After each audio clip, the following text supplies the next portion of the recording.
ಪ್ರೀತಮ್, ಹೆಚ್ಚು ಕಮ್ಮಿ ನಾವು ಊರಿಂದ ಆಚೆ ಬಂದ್ಬಿಟ್ಟಿದೀವಿ. ಎಲ್ಲಿಗೆ ಹೋಗ್ತಿದೀವಿ ಅಂತ ಹೇಳ್ಬೋದಲ್ವಾ? ಸರ್ಪ್ರೈಸ್. ಹೋದ್ಮೇಲೆ ನಿನಗೆ ಗೊತ್ತಾಗುತ್ತಲ್ಲ ಭೂಮಿ. ನಾನು ನಿನಗೆ ಅಂತ ಏನೇನು ಅರೇಂಜ್ ಮಾಡಿದ್ದೀರಿ ಅಂತ ಈಗಲೇ ಹೇಳಿದ್ರೆ ಮಜಾ ಇರಲ್ಲ.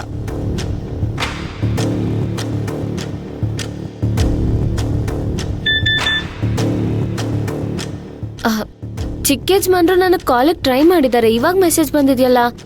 ಒಂದ್ ನಿಮಿಷ ಇರಿ, ನಾನು ಕಾಲ್ ಮಾಡ್ಬಿಡ್ತೀನಿ.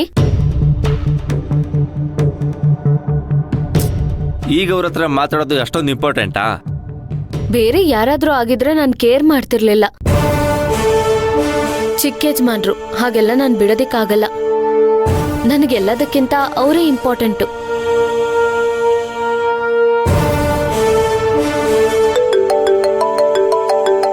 ಭೂಮಿ, ಹಾ ಭೂಮಿ, ಎಲ್ಲಿದೆಯಾ?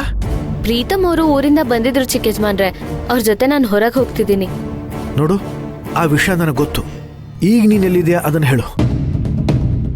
ಚಿಕ್ಕ ಯಜಮಾನ್ರೆ, ರಾಮೇಗೌಡ ಅವ್ರ ತೋಟ ಇದೆಯಲ್ಲ, ಅಲ್ಲಿ ಮೇನ್ ರೋಡ್ ಇದೆಯಲ್ಲ, ಆ ರೋಡಲ್ಲಿ ಹೋಗ್ತಿದೀವಿ. ಯಾಕೆ ಯಜಮಾನ್ರೆ?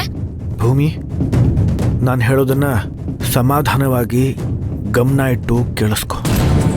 ಮಧ್ಯದಲ್ಲಿ ಮಾತಾಡೋದಕ್ಕೆ ಹೋಗಬೇಡ. ನೀನು ಮೊದಲು ಪ್ರೀತಮಿಂದ ಸ್ವಲ್ಪ ದೂರ ಕೂತ್ಕೋ.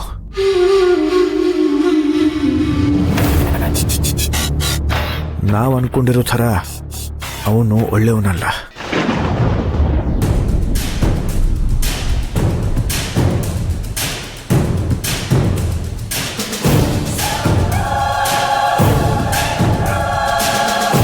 ಅವನು ತುಂಬಾ ಕ್ರೂರಿ, ಅಪಾಯಕಾರಿ.